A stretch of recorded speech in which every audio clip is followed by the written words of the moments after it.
This video is all about Sukkot, also known as the Feast of Tabernacles. Now, following this little introduction, you'll find my talk that I gave to the ladies in Sydney, Australia while we were there. And this is the third video. I have one more after this that's really short to share with you about the fall holidays, and it will be concerning the last one, which is Shemini Atzeret. But today you're going to hear the talk about Sukkot, as I said, and following that I have a new recipe to share with you, and this is one that happens to be my favorite, Baruch's favorite, and we eat it often. So anyway, I hope you enjoy, and I want to say again, Chag Sameach, happy holidays to all of you, and I hope you enjoy. Shalom. The Feast of Tabernacles, okay? And that holiday begins on the 15th day of Tishrei. This year, that is sundown, September 29th.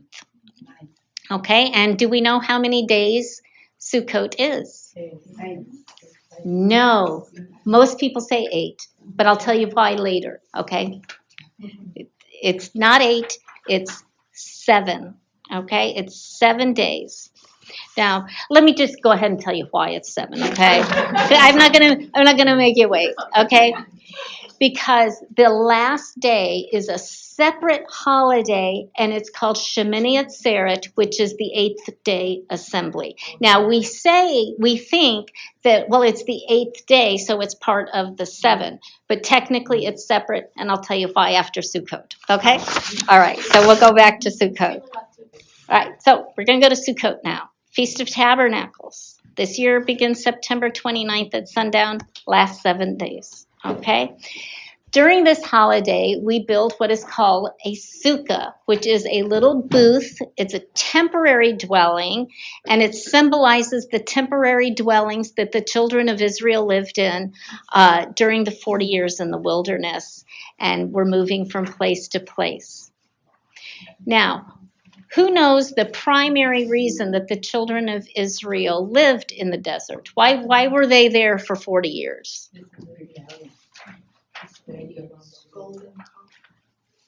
They had lacked faith, didn't they? You know, we can look at it and be kind of critical and say, you know, God did this for you. He did this for you. He supplied this. He protected you. Why don't you believe him? But they did not trust God and depend upon him, and so he caused them to remain in the wilderness until that faithless generation died out, right? And there were only a couple that came out.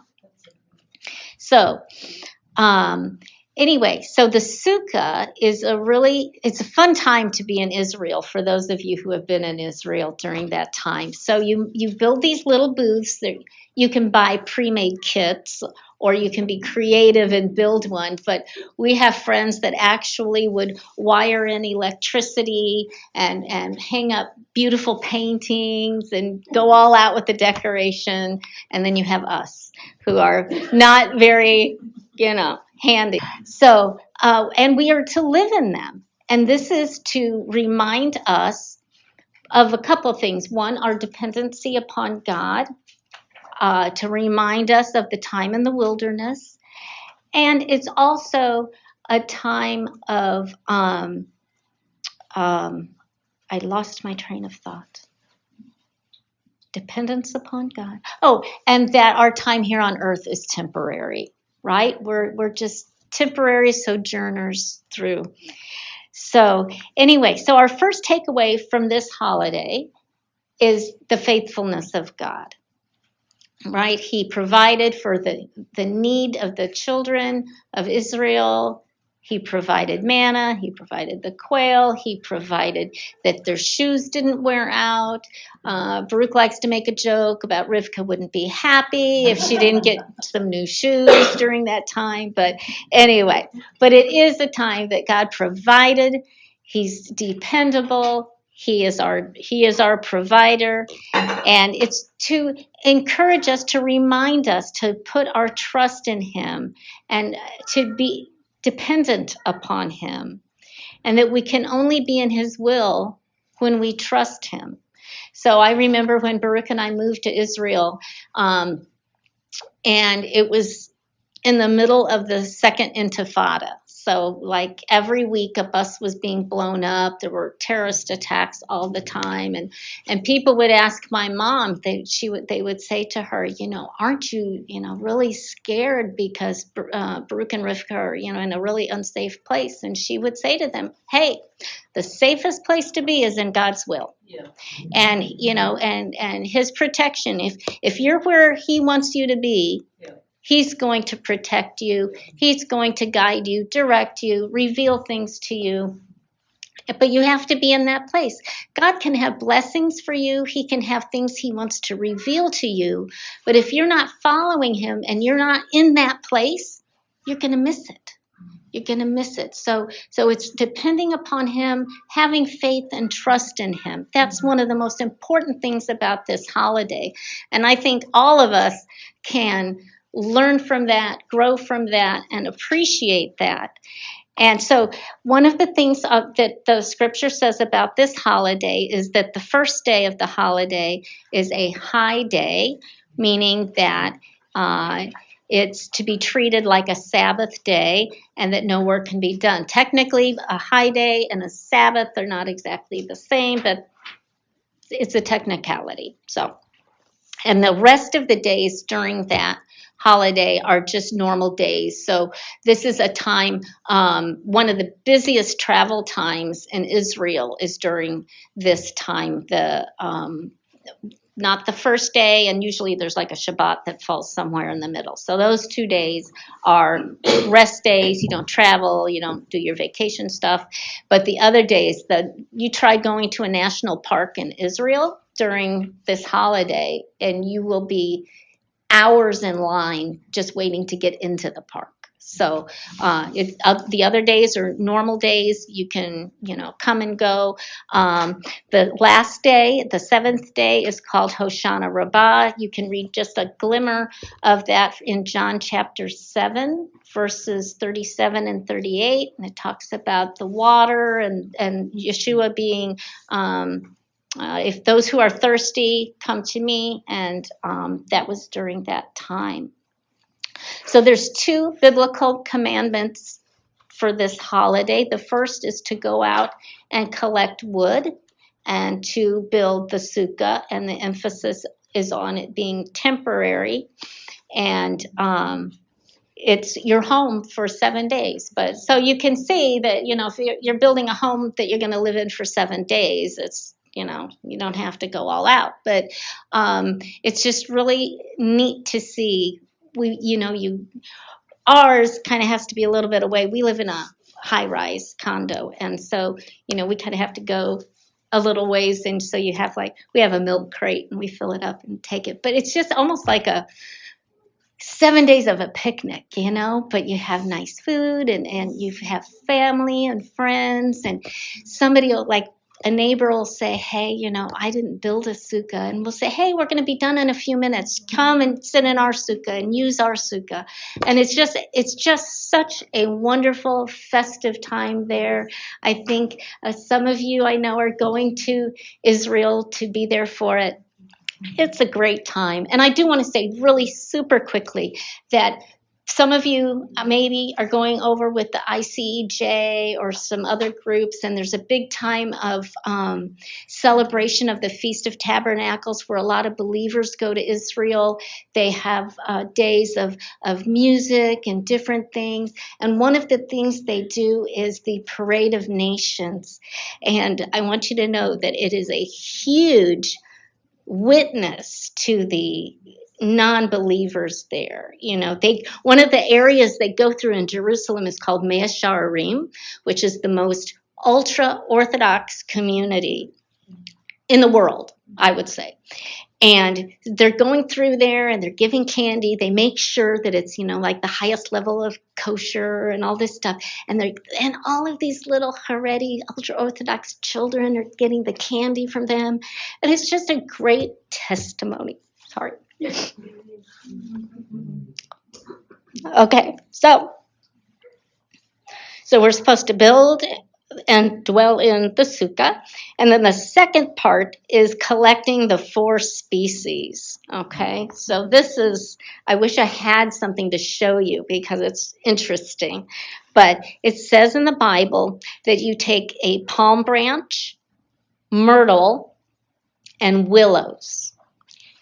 And we take those together and we have a special holder wrap thing in. And that's called the lulav, okay, those 3. And then the 4th species is a citrus fruit called an etrog. And it's kind of like a large lemon. Maybe you guys have seen them. So then you take these together and we lift them up and we shake them in all directions. How many directions are there? 4. No. 6. Yes, thank you, because you also do up and down. So anyway, but this is speaking about God's grace that lasts forever. It's a joyous time, and it's also to show the world because you're going all directions, okay? And so this is a holiday, like I said, there's gladness, there's joy, and an emphasis on this holiday is sharing with the nations. So you have the lulav and etrog going all directions. It says in the Bible, in Zechariah 14, about the nations going up to Jerusalem that are going to make war with Israel, and that God fights for us and he delivers his people so that they can worship him, and that a remnant of those who went up to make war against Israel will repent and worship him. And those who don't, there will be plagues and no rain, and they will be consumed. And as we know, I think most of you know, rain is a symbol of blessing. Water is blessing in Israel. I was talking beforehand with some people that we don't get a drop of rain usually between April and the end of October. So so that period of time is our dry season, and then after Sukkot or during Sukkot, we start praying for rain. And it's a huge blessing. And one of the things I always say is I will never complain about rain in Israel because we need it, and that's God's provision for us. So what we need to remember is that God provided for the people in the wilderness, and that he will provide for us. And that we need to remember also one of the big sins that the children of Israel committed in that time was what? Can you think of? I mean, they did a lot, but the one I'm thinking of is grumbling and complaining. And so that's I can do that sometimes. So it's something that I can really learn from. We always laugh because right outside our home is desert, and I didn't really want to live by desert, but we ended up there. And so sometimes we'll go for a walk in the desert. And one day we started doing it, and I didn't want to, but I said, okay, I'll go. And I was complaining and just really making the time miserable. And so I really learned, and Brooke let me know that I was making it miserable. And so I did repent of that. And I thought, in any situation, we can either make it better or we can make it worse. And so this is one of the things that I've learned, and I want to continue to learn and think of during Sukkot, that grumbling and complaining is not of God. So that's something else, and that, God knows our every need. We can trust him, and we just need to pray for guidance from him at all times. And I think the last thing I want to really say about Sukkot is that Sukkot is one of the 3 festivals where you go to Jerusalem. So there's 3 festivals specifically listed in the Bible where you were supposed to go to Jerusalem to celebrate. Do you know what the other 2 were? So one is Sukkot. Pentecost and Passover. Very good. Yes. So those are the three festivals that we're supposed to go to Jerusalem for. And so that's another time that it just makes it really festive too, because you would see people that you didn't see until the previous year, and just a time of, it's just a real joyful time. So it's a time when we can trust in God, and again, remembering, telling about all that God has done for us, and to trust in Him. Welcome to another recipe portion of Biblically Inspired Life. It's been a while since I've shared a new recipe with you, and today I'm sharing our favorite. It's curry chicken salad. And just so you'll know, I want to give credit where credit is due. The original recipe, which I don't make it the same way, but the original recipe is from therealfooddietitians.com. So this is a curry chicken salad that I have adapted from them. Now, to start off today, I went ahead and pre-cooked the chicken for the recipe. And this, what I did was I took boneless, skinless chicken breast, and I boiled it, and then I rinsed off drained off the water, and now it's sitting here cooling. So that I'm sitting aside, and while it cools, I'm going to prepare the rest of the items. Now, some of them need to be chopped up, and let me explain what I have here first. I have dried cranberries, roasted and salted cashews, 1 Granny Smith apple, lime juice, curry. Now, I've made it with a couple of different kinds of curry. It tastes really good with a mild. This happens to be an Indian curry that's fairly strong, and I bought this in the old city of Jerusalem, but it is really good if you like a little bit of a stronger curry. So use your favorite on that. And then I have mayonnaise, but this one is a vegan one because Baruch can't have eggs. So, and it tastes just as good as if you're using a regular mayonnaise. So anyway, these are the different items. I'm going to start out by taking the cashews, and I'll chop them up. I just take them and chop them fairly small. It doesn't have to be, tiny, tiny. But we're going to be taking this chicken salad and making it into sandwiches. Now, the first time I ever made this recipe, was for an afternoon tea that I was having. And it worked out really well. And I think that we'll probably end up doing that today also. And so at the end of this, I will have a little setting for an afternoon tea that you'll get to see that you might want to try at home, because this really is a simple recipe.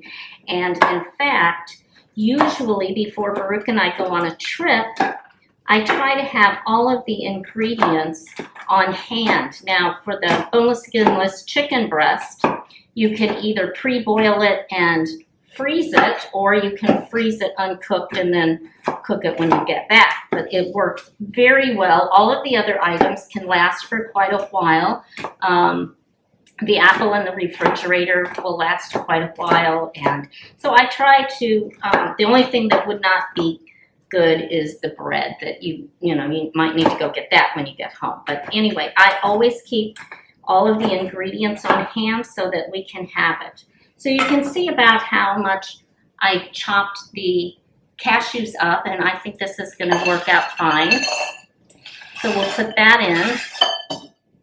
Then next we will chop up the dried cranberries. Now, the recipe calls for raisins, and I like the tartness of the dried cranberries actually better. So this is, again, something you can play with and see what you want. The original recipe has onion in it, which neither of us wanted, and it also has some celery in it, which neither one of us particularly likes celery either. So I'm just chopping these up, and you know, if you're not going to make tiny little delicate sandwiches, then you can just do a rough cut.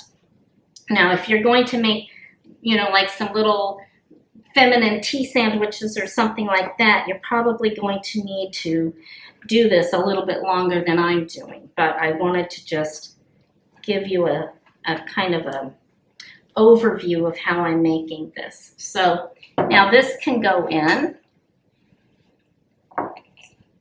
And then once that's in, the next item that I usually do is the apple. I've already washed it. And it says about half of an apple. Now, since I don't use the bulky items like onion and celery, I feel that I can replace those with other bulky items. So a lot of times I will either add extra cashew or cranberries, or sometimes I use a whole apple instead of half an apple. It suggests half an apple, but I also tend to make more than the regular amount of the recipe. Now you'll find, as I've said in other recipes, that I don't always measure. So these are all approximate. They do have, and I will put in the box below, I will put all of the amounts that they recommend for this recipe. And as you'll see, I'm just eyeballing it. So we'll do this apple here quickly, hopefully. And maybe I'll take a little break on this and then get back to you after I've chopped the apple up. Okay, I have finished chopping up the apple, and I'm going to add that to the bowl. And the next thing I'm going to add to it is the lime juice. And I'm going to really focus putting the lime juice over the apple, because the acidity of the lime juice is what keeps this from changing brown. So I don't measure it out. I just use enough to make sure I cover all of the apples so that it will be fresh and not turning color. Now the next thing I'm going to do is take some of my chicken, which has cooled down now, and I'm going to cut it up. And what I do is I make little strips out of it, and it's nice to have a sharp knife if you can. And then once I do that, then I do the cross cutting and just make tiny little squares out of it. Now you can use a whole chicken that you boil, and then you take it off the bone and cut it up. You can do whatever you want with the chicken. I'll admit that this is the easiest way to do it at our grocery store. I'm able to get the chicken packaged this way. Chicken is expensive, so it might be easier if you have the time to get a whole chicken and boil it and then take it off the bone. So now I'm cutting it up into the small pieces, and then we'll be able to add this. And after we add this chicken, we've only got two ingredients. We only have two ingredients left to put in, and those are the mayonnaise and the curry. So the curry, maybe you want to wait till the end so you see exactly how much you have in your bowl, so that you don't, if you do it at the beginning and you're just eyeballing it like I am, then you may run out of, you may have way too much of the curry for the amount of chicken salad. So we don't want to overdo it. Now I'm almost done. I boiled quite a bit, but I'm hoping that, in the next couple days we're going to eat it all. And, I was thinking that this is a great recipe for Sukkot because, it's very transportable out to your sukkah. For those of you who build sukkahs, it's very nice. It's something, if you have it on hand, you can add, some bread, some sides, and you can kind of stretch it a little bit. So if you have someone come over to visit and you want to serve them something out in the sukkah, it's really nice if you build a sukkah to be able to eat some, your meals out there and really use it, because a sukkah, as we learned, is a temporary booth that we build during Sukkot so that we are remembering the time in the wilderness and how God prepared and that we were dependent upon Him. So it's really nice to build a sukkah and to experience it and use it and incorporate that into part of your holiday celebration and study of the Word of God. So I'm almost done here with the chicken. And as you can see, even though I stopped the video to do the rest of the apple, you can see that this does not take very long to make. And so it's really a great little recipe to have in your arsenal of what can I quickly make. And you'll see afterwards that it tastes really good. So, okay, so now we've got the chicken done. Oops, one tiny little piece left here. So we're gonna have the chicken done here, and then we'll put the mayonnaise in so that we can get the right consistency for the recipe. So let me move these things out of the way. Whoop, got a little mess. Okay, now we're going to add some mayonnaise.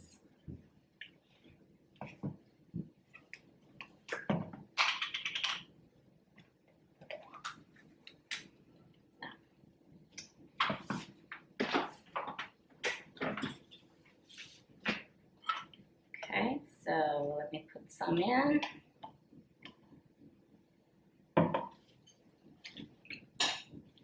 I'm stirring it up. I'm going to see how this looks. Like I've said, I've done this quite a few times, and so I hope that I've learned how to judge the amount by now.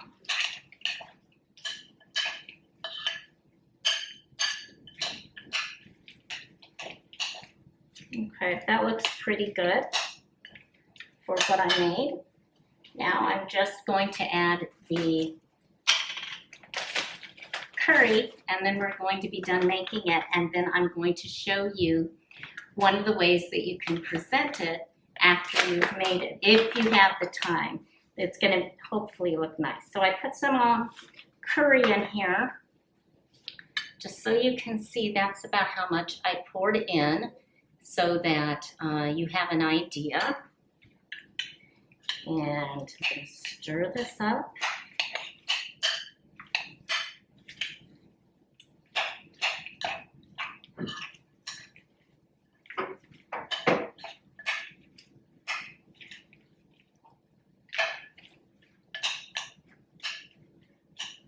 Okay, so here is the final look of the recipe of the chicken salad.